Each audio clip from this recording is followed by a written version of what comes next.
In a cozy bookstore in Edinburgh, there lived a large, fluffy Maine Coon named Oscar.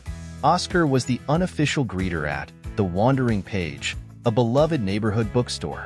He had a particular talent for finding the perfect book for each visitor. When customers entered, Oscar would often approach them, weaving around their legs or nudging them towards a particular shelf. One rainy afternoon, a young boy named Jamie came into the store with his mother.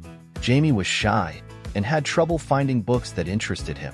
Oscar seemed to sense this and padded over to a section of adventure books, pawing at a lower shelf. Intrigued, Jamie picked up the book that Oscar had nudged. It was a story about a young boy who befriends a magical animal and goes on an adventure. Jamie's eyes lit up, and he insisted on taking the book home. From that day on, Jamie became a regular visitor, and he always looked for Oscar's guidance when choosing a new story. Oscar's uncanny ability to guide readers to just the right book became well known, and many customers believed that the cat had a mysterious connection to the world of stories. The bookstore became a little more magical because of Oscar, the cat who seemed to know exactly what each reader needed.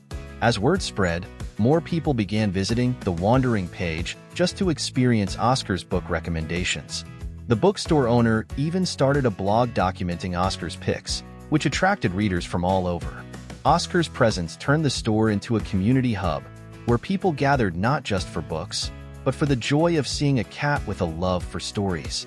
The bookstore began hosting Storytime with Oscar events, where children would gather around as Oscar sat beside the storyteller, adding a touch of magic to each tale. The local newspaper featured Oscar in an article titled, "The Bookstore Cat with a Sixth Sense," and soon tourists began stopping by to meet the famous feline.